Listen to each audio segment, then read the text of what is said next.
Hello friends, मैं सोनू सिद्दीकी स्वागत करता हूं आपका अपना यूट्यूब चैनल एग्जाम दर्पण में।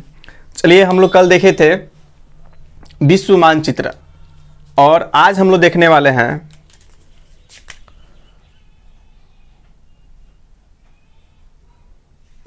यूरोपीय कंपनियों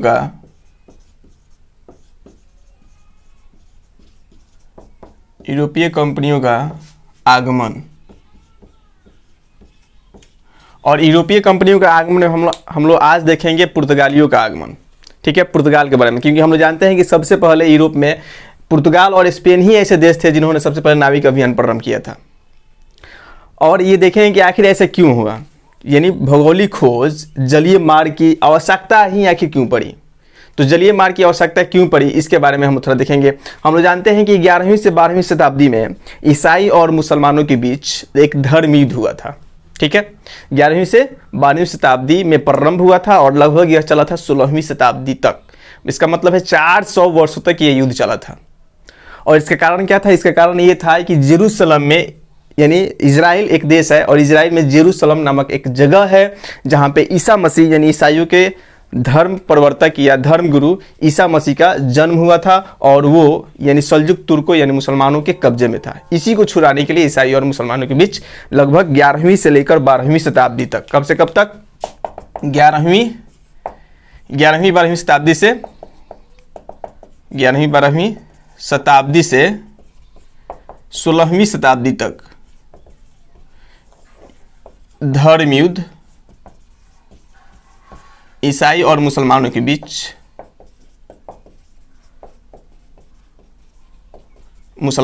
चला।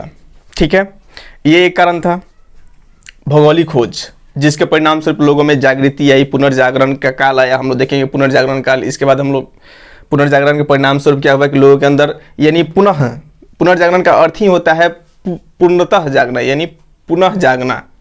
ठीक है, अब यहाँ पर हम लोग देखेंगे कि धर्म युद्ध का प्रभाव ये पड़ा कि लोग जहाँ तहाँ थे, एक जगह से, ये जैसे पहले ये था ईसाई धर्म या मान्यता थी कि लोग समुद्र में पैर नहीं रखते थे, यानी समुद्र पार करना धर्म ग्रंथों के अनुसार पाप था। ठीक है, लेकिन यह जो आडंबर है, यह जो मान्यता है, ये सारी क्या हो गई?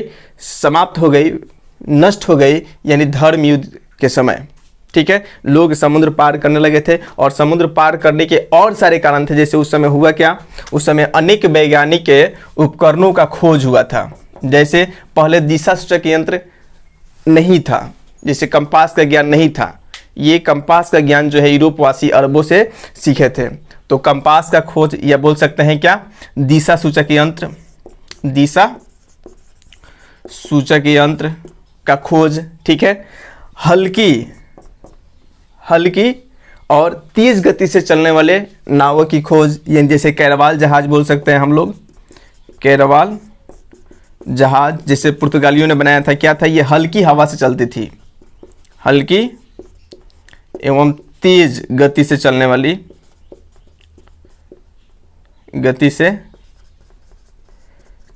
वाली, जहाज का आविष्कार।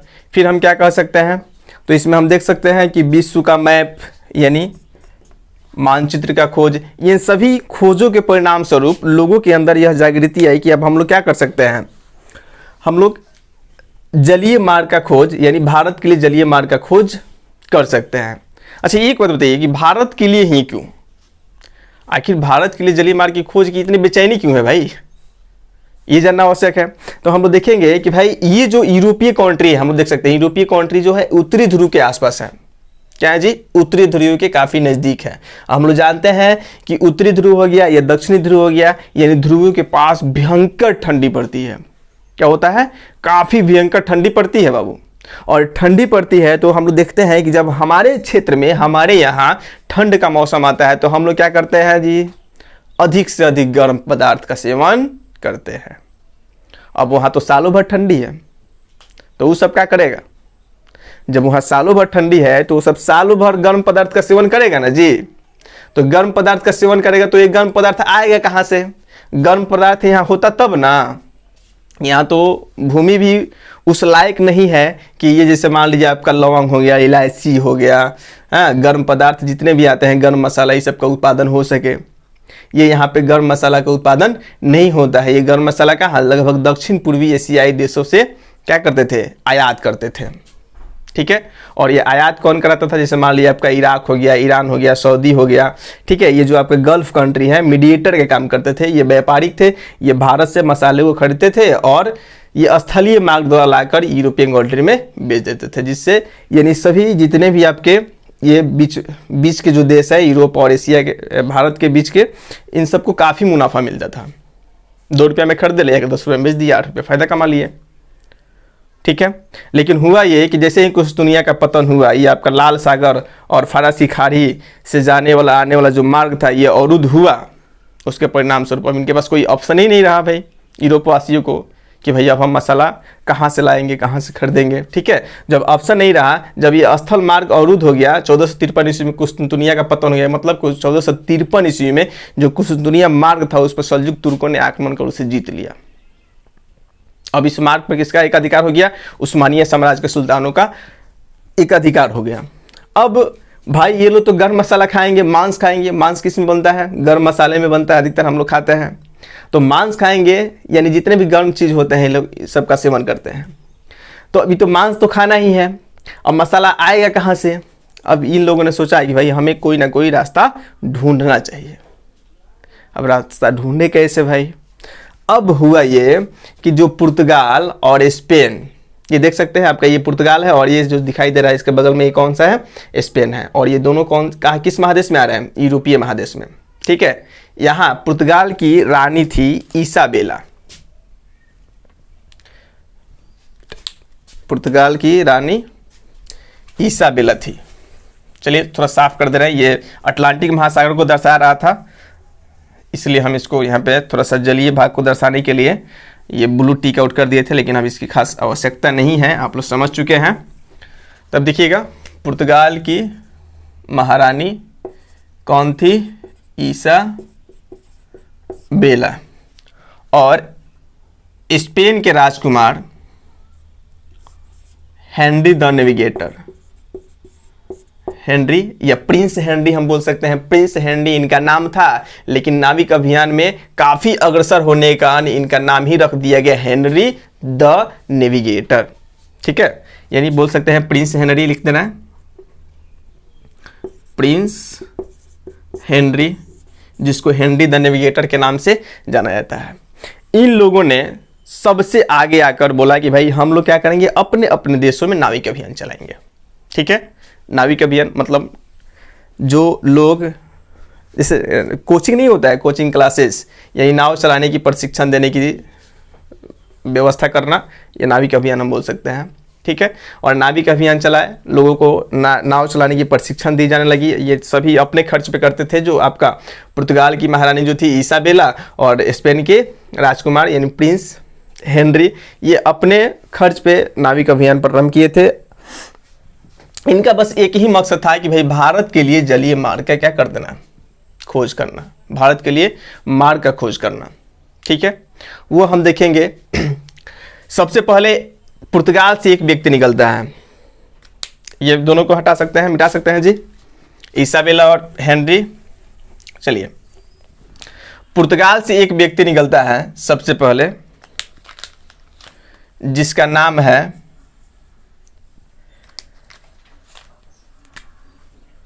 यहाँ से पुर्तगाल से निकलेगा और ये किस तरह निकलेगा देखिएगा, हम आगे चल के ये दक्षिण अफ्रीका के किनारे पकड़ कर आएगा, दक्षिण अफ्रीका के किनारे होते हुए, और ये कहाँ आएगा, उत्मासा अंतरीप। यहाँ पर दक्षिण अफ्रीका का दक्षिणतम बिंदु है, इसको हम बोलते हैं उत्मासा अंतरीप, उत्मासा अंतरीप, या बोल सकते हैं the cap of good hope. क्या बोल सकते हैं, the cap of good hope, उत्मासा अंतरीप या the cap of good hope. इसका दूसरा नाम भी बोल सकते हैं क्या, तूफानी अंतरीप, तूफानी अंतरीप के नाम से भी जाना जाता है, या इंग्लिश में the cap of good Hope भी बोल सकते हैं। अब यहाँ पर ये पहुँचता है कौन, बार्थोलोम्यू डियाज, एक व्यापारी जो वहाँ से निकला, भारत के लिए जलीय मार्ग के खोज के लिए निकला था, लेकिन यहाँ आने के बाद वो रुक जाता है। नाम क्या था उसका, नाम लिख दे रहे हैं यहाँ जी, बार्थोलोम्यू डियाज, बार्थोलोम्यू डियाज। ये कब निकला था जी? ये आपका आया था 1488 ईस्वी में। कब? 1488। तो क्वेश्चन ये रहता है कि उत्माशा अंतरिक्ष यानी the cap of good Hope का खोज किसने किया था? The cap of good Hope का खोज किसने किया था? तो उत्माशा अंतरिक्ष या the cap of good Hope का खोज हम बोल सकते हैं क्या जी? बोलिए आप लोग, क्या होगा? तो आपका होगा बार्थोलोम्यू डियाज। क्या नाम होगा? Bartholomew Dias. ठीक है, कब किया था? तो 1488 ईस्वी में the cap of good Hope का खोज। ठीक है, अब यहाँ आने के बाद भाई यहाँ से चला क्यों गया? इतना मेहनत किया भाई, बताइए। आपका पुर्तगाल से चला, ये दक्षिण अफ्रीका का किनारा होते हुए यहाँ पर आया आपका दक्षिण अफ्रीका के दक्षिणतम बिंदु उत्माशा अंतरिक्ष, और यहाँ से वापस क्यों चला गया? कुछ तो कारण होगा। तो देखिए कारण क्या था? कारण ये था कि जब यहाँ पर आया यानी तूफानी अंतरिक्ष, जिसका नाम में है तूफानी अंतरिक्ष, यहाँ जब यहाँ आया तो पूरा बादल से घिरा हुआ था। ठीक है, चारों तरफ बादल अंधकार छाया हुआ था। अब इसको लगा डर, और इसी कारण यहाँ से क्या हो गया? ये लौट कर चला गया। नहीं बोला जाता है जान बचे तो लाखों पाए। ये बेचारे डर कर यहीं से क्या हो गए? निकल गए। अब देखिए, अब ये स्पेन और पुर्तगाल दोनों में काफ़ी टक्कर थी कि हम भारत की खोज करेंगे तो हम भारत की खोज करेंगे, हम भारत के लिए जलीय मार्ग की खोज करेंगे तो हम भारत के लिए जलीय मार्ग की खोज करेंगे। अब दोनों जब टक्कर, दोनों एक साथ आपस में लड़ रहे हैं, तो पुर्तगाल का एक व्यक्ति निकल गया है तो स्पेन का बैठेगा जी? नहीं बैठेगा। वो भी सोचेगा कि हम भी क्या करें, भारत के लिए जलीय मार्ग का खोज करें और कोई सेना को क्या करे, यहाँ से रवाना करे। अब होता है स्पेन से एक व्यक्ति निकलता है। ये तो निकला 1488 ईस्वी में। ठीक है, 1488 ईस्वी में बार्थोलोम्यू, साफ नहीं दिखाई दे रहा है क्या जी? 1488 ईस्वी में बार्थोलोम्यू डियाज, बार्थोलोम्यू डियाज किसका खोज करता है? उत्माशा अंतरिक्ष। उत्माशा अंतरिक्ष, ये बात याद रखना है। ठीक है, फिर हम लोग देखेंगे इसके बाद अब स्पेन से एक व्यक्ति निकलेंगे। ये तो आपका हो गया पुर्तगाल, स्पेन से एक व्यक्ति निकलेंगे। इनको पता चला है कि पृथ्वी गोल है। जब मानचित्र का खोज हो गया, मानचित्र की लगभग जानकारी हो गई थी, तो इनको लगा कि भाई पृथ्वी गोल है, तो काहे नहीं हम डायरेक्ट यहाँ से निकले और निकल कर इस तरह घूमते हुए डायरेक्ट भारत में आकर लड़ जाए। बस समझ आ रहा है? ये वास्को डिगामा, सॉरी कोलंबस महोदय को लगा, क्योंकि उस समय नक्शा मिल गया था, और इनको लगा कि भाई पृथ्वी जब गोले है, इसके बारे में जानकारी प्राप्त नहीं थी अभी। उत्तरी अमेरिका, दक्षिणी अमेरिका के बारे में जानकारी प्राप्त नहीं थी, तो इनको लगा कि हम यहाँ से निकलेंगे और आकर डायरेक्ट रूप से कहाँ आकर मिल जाएंगे। जब पृथ्वी गोल है तो यहाँ से घूमेंगे तो घूम कर आकर मिल जाएंगे वहाँ पर।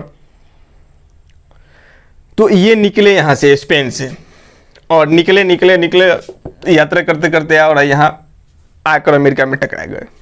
कब? 1496 ईस्वी में। 1496 ईस्वी में। कौन जी?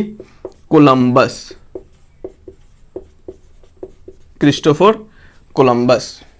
ठीक है, ये 1496 ईस्वी में ये निकले थे किसके खोज के लिए? भारत के खोज के लिए। और कहाँ पहुँच गए? ये अमेरिका पहुँच गए। जब महोदय ये अमेरिका पहुँचते हैं तो वहाँ के लोग कैसे दिखाई देते हैं? तो लाल लाल दिखाई देते हैं। कैसे? लाल लाल। अब उनका नाम वही रख देगा गधा, रेड इंडियन। क्या रख देगा? Red Indian. ठीक है, और चुपचाप चला गया, मैंने तो भारत का खोज कर दिया, मैंने भारत का तो खोज कर दिया। ठीक है, वहाँ से आएगा बोलेगा मैंने भारत का खोज कर दिया। जब इसको विस्तार से खोजा जाएगा, अमेरिगो वेस्पुची, याद रखिएगा एक व्यक्ति था अमेरिगो वेस्पुची। अमेरिगो वेस्पुची, ये अमेरिका को विस्तार से खोजने का श्रेय किसको जाता है? Amerigo Vespucci. ठीक है, ये विस्तार से इनको खोजेंगे, पता चलेगा भाई तो भारत नहीं, यही क्या है? अमेरिका है। अमेरिका का नाम क्यों पड़ा? तो अमेरिगो वेस्पुची के नाम पर इसका क्या नाम पड़ा था? अमेरिका पड़ा था। ठीक है, तो ये क्योंकि लोग नहीं जानते थे और जिसने खोजा उसी के नाम पे क्या कर दिया गया? नाम रख दिया गया। कोलंबस इसको लगभग 4 बार गया था। अपने जीवन, जितने दिन उनकी जीवन बची थी, अंतिम इच्छा यही थी कि हमें क्या करना है, भारत के लिए जलीय मार्ग का खोज करना है, लेकिन बेचारे से संभव नहीं हो पाता है। अंततः इनकी मृत्यु हो जाती है और ये जो इनकी अंतिम इच्छा थी कि हम भारत के लिए जलीय मार्ग का खोज करें, वो वहीं पर रुक जाता है। ठीक है। 1498 ईस्वी में पुनः एक पुर्तगाल से एक व्यक्ति निकलता है। कहाँ से? पुर्तगाल से एक व्यक्ति निकलेगा 1498 ईस्वी में, और ये आएगा आपका दक्षिण अफ्रीका। ठीक है। 1498 ईस्वी में यहीं से एक नाविक निकलेगा, नाविकों का एक टोली निकलेगा और ये कहाँ पहुँचेगा? दक्षिण अफ्रीका। और उसी समय एक गुजरात के एक व्यापारी आए थे। कहाँ पर? दक्षिण अफ्रीका में व्यापार करने के लिए। क्या नाम था इनका? गुजरात के व्यापारी का नाम रहे हो? तो गुजरात के व्यापारी का नाम था अब्दुल मजीद। याद होगा सबको, अब्दुल मजीद। यहां पर देखिएगा, अब्दुल मजीद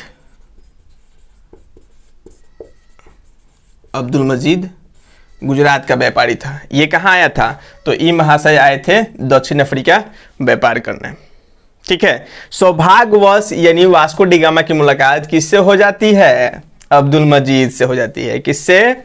अब्दुल मजीद। यहीं पर वास्को डी गामा ठहरा था और ये भी व्यापार करने आया था। दोनों की मुलाकात हो जाती है। अब्दुल मजीद बोलता है कि हम भारतीय हैं, ये बोलता है कि हम पुर्तगाली हैं। ये बोलता है कहाँ जाना है? तो बोलता है कि हमको जाना है भारत के लिए जलीय मार्ग का खोज करना है, हम नहीं जानते हैं। अब अब्दुल मजीद की सहायता से ही गधा कहाँ आ जाएगा? भारत आ जाएगा। अब भारत में कहाँ आएगा जी? तो भारत में आएगा आपका ये जो केरल है, केरल जो स्टेट है, केरल के कालीकट के कट्टकटाबू बंदरगाह पर। ठीक है। केरल के आपका कालीकट, यहाँ पर केरल स्टेट है, आप लोग सब लोग जानते होंगे नक्शा में, ये आपका केरल है। केरल में एक जगह है क्या? कालीकट के कट्टकटाबू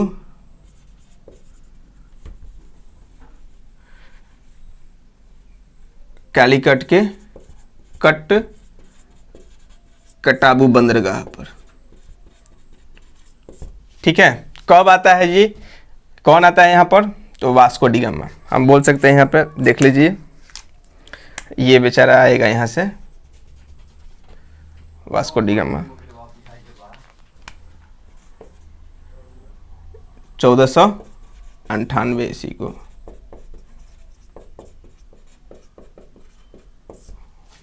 ठीक है। अब्दुल मजीद की सहायता से महोदय कहाँ पहुंच गए? केरल के कालीकट के कट्टकटाबू बंदरगाह पे। कब? 1498 ईस्वी में। वहाँ का राजा कौन था? कहाँ का? केरल का। तो केरल का यहाँ का राजा था जमोरिन। कौन था जी? जमोरिन। अब देखिए, भारतीयों में एक आदत होती है कि भाई बाहरी लोगों का हम लोग धूमधाम से स्वागत करते हैं। अतिथि देवो भव होता है ना जी, कि बाहरी कोई आते है, कोई भी आ जाए आपके घर, तो हम लोग क्या करते हैं कि अपने खाने के लिए ना हो, जो हमारे पास जो खाने के लिए, वो भी हम दूसरे के लिए परोस देते हैं। तो भारत की एक सिद्धांत है। अब देखिए ये क्या होता है, ये महोदय आएंगे वास्को डी गामा, जमोरिन को पता चलेगा कि भाई कोई विदेशी आया है, पुर्तगाली आया है। ठीक है। अब ये पूरा बैंड बाजा के साथ निकलेंगे, चलिए भाई स्वागत किया जाए। कारण था एक, क्या कारण था ये देखते हैं। आखिर ये इतना हर्षोल्लास के साथ जमोरिन ने वास्को डी गामा का स्वागत क्यों किया, इसका भी एक कारण था। कारण ये था कि यहाँ से केवल अरबवासी ही क्या करते थे? व्यापार करते थे। जो गल्फ कंट्री वाले हैं क्या करते थे? व्यापार करते थे। और जो भी मसाला वगैरह होता था, ये यहाँ से खरीद कर ले जाकर यूरोपीय देशों में क्या करते थे? यहाँ पर बेचते थे। ठीक है। होता यह था कि भाई इनके पास कोई ऑप्शन नहीं था। अरबवासी हैं, कोई सामान है, आपको 4 रुपये का सामान है, 2 रुपये में बोलेंगे 2 रुपये में देना है तो दीजिए, वरना छोड़ दीजिए, क्योंकि दूसरा तो ऑप्शन है नहीं कि आप क्या कीजिएगा, दूसरे से बेचिएगा। तो जमोरिन को लगा कि हमारे पास दूसरा ऑप्शन उपलब्ध हो सकता है, इसलिए उन्होंने क्या किया कि जमोरिन का पूरा धूमधाम से स्वागत किया। ठीक है। जमोरिन ने वास्को डी गामा का पूरा धूमधाम के साथ क्या किया? स्वागत किया। अब वास्को डी गामा को लगा कि भाई यहाँ के लोग तो बहुत अच्छे हैं।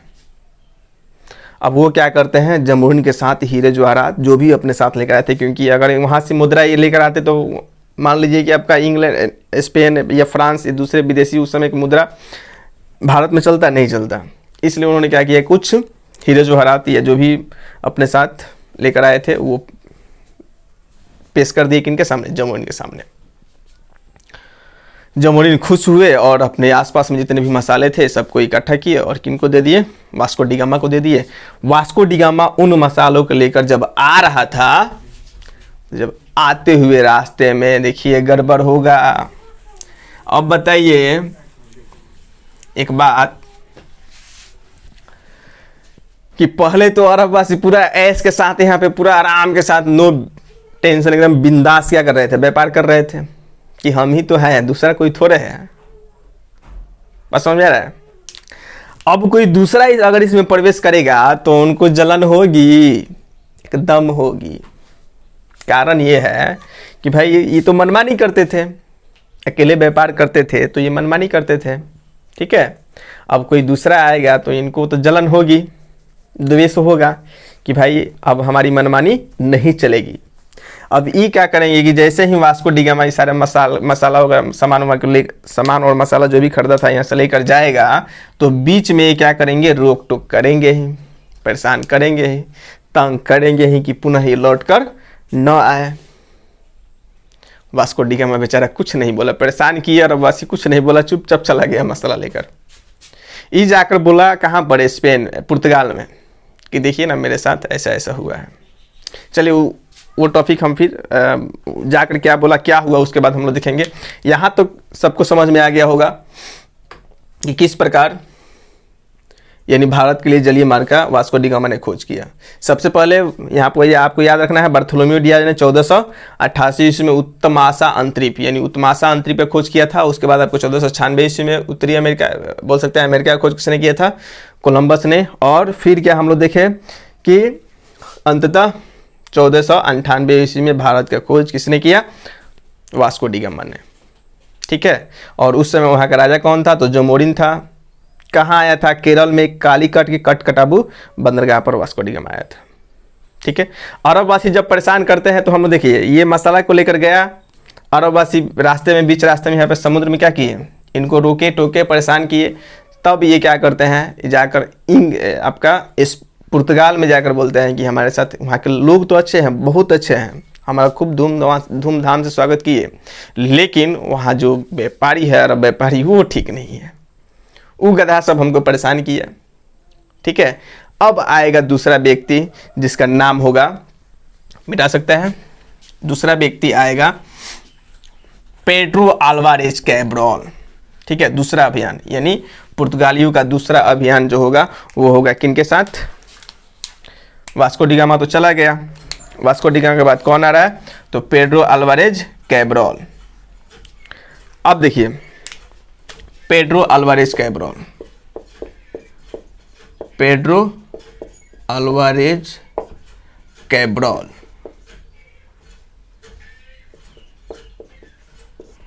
ये कब आता है जी भारत, तो 1500 में। कब आता है, 1500 ईस्वी में। हुआ क्या था, वास्को डी गामा ही पुनः आता, लेकिन वो बेचारा डर गया था।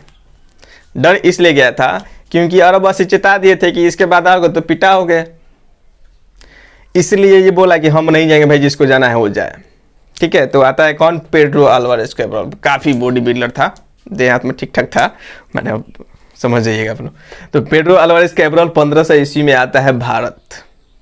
ये किस तरह आएगा, ये केवल व्यापार करने नहीं आएगा, मार भी करने आएगा। किससे मार करने, अरबवासियों से, ठीक है।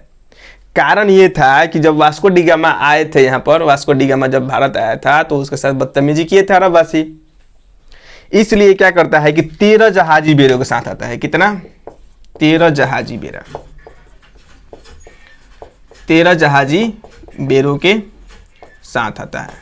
अब बताइए ना, 13 जहाजी बेड़ा के साथ ही मार नहीं करने आया तो क्या व्यापार करने आया है, बस समझ रहा है ना। 13 जहाजी बेड़ा पूरे उसमें सैन्य दल से वसीभूत, 13 जहाजी बेड़ों के साथ 1500 ईस्वी में पेड्रो अल्वारेज कैब्रॉल आता है।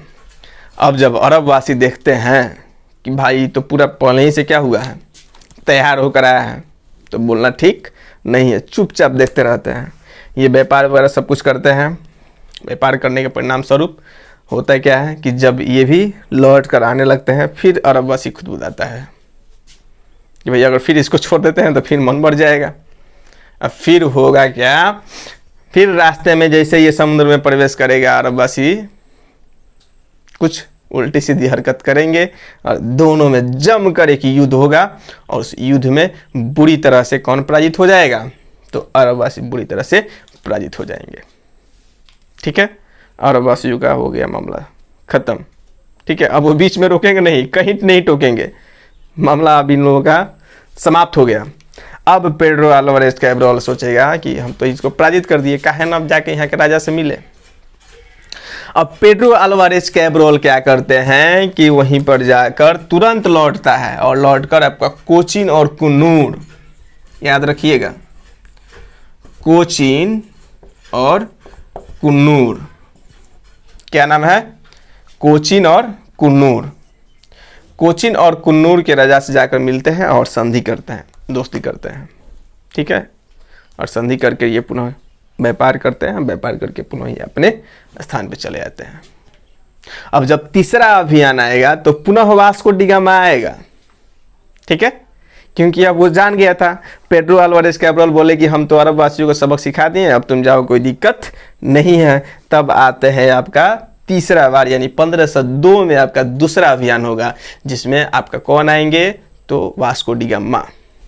ठीक है, तो हम लोगों ने आज यहाँ तक देखा कि किस प्रकार भारत का खोज हुआ, अमेरिका का खोज हुआ। 1496 ईस्वी में कोलंबस ने अमेरिका का खोज किया। उसके बाद उत्मासा अंतरिक्ष का खोज बार्थोलोम्यू डियाज ने 1488 ईस्वी में किया। फिर हम लोगों ने देखा कि भारत का खोज 1498 ईस्वी में वास्को डी गामा ने किया। और जब वास्को डी गामा भारत आया था तो उनको अरब वासियों ने क्या किया था, सताया था, कुछ उनको परेशान किया था, जिसके परिणाम स्वरूप ये जाकर वहाँ पर पुर्तगाल में बोले थे कि वहाँ के लोग तो अच्छे हैं लेकिन कौन बुरा है, अरबवासी। और इन्हीं का इलाज करने के लिए कौन आया था, पेड्रो अल्वारेज कैब्रल।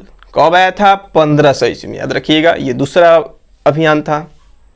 ठीक है, ये आए थे और अरबवासी को कितने जहाजी वीरों के साथ, तो 13 जहाजी वीरों के साथ ही आए थे और अरबवासी को पराजित किए। और पराजित करने के बाद पुनः कोचीन और कुन्नूर के राजाओं से क्या किया था, संधि किया था। और संधि करके ये बेचारे क्या हो गए, चले गए। फिर हम लोग देखेंगे तीसरा अभियान होगा 1502 ईस्वी में, पुनः कौन आएगा, वास्को डी गामा। फिर आएगा आपका अल्बुकर्क, फिर आएगा अल्मीडा, फिर आएगा फ्रांसिसो नीनो डी कुन्हा, फिर आएगा गार्सिया द निरोन्हा। तो सबके बारे में हम एक एक करके पूरा डीप में स्टडी करेंगे, पूरा विस्तार पूर्वक। ठीक है, कोई भी टॉपिक छूटे नहीं, हम उस पर उसको ध्यान में रखेंगे और हर टॉपिक पे चर्चा करते हुए हम लोग निकलेंगे। हम लोग पहले पढ़ेंगे पुर्तगालियों का आगमन, अब तो स्टार्टिंग हो गया है लगभग, हम लोग कुछ इसमें पढ़े, कुछ हिस्सा, फिर कुछ हिस्सा हम लोग अगले टॉपिक में पढ़ेंगे। और इस तरह करके एक एक करके हम लोग फिर आएंगे आपका डच के आगमनों पर, फिर डच के आगमन के बाद फ्रांसीसियों के, डेनिश के बारे में पढ़ेंगे और इस तरह स्वीडिश, और तब हम लोग अंग्रेज वगैरह के बारे में पढ़कर और इस टॉपिक को समाप्त करेंगे। ठीक है, थैंक्स। हम आप लोगों से यही कहना चाहते हैं कि कल भी बोले थे, आज भी बोल रहे हैं कि कृपया करके हमारे इस चैनल को, एग्ज़ाम दर्पण जो चैनल है, इस चैनल को जितना हो सके उतना आप क्या कीजिए, शेयर कीजिए, लाइक कीजिए और बेल आइकन की घंटी को प्रेस कीजिए। थैंक्स, जय हिंद।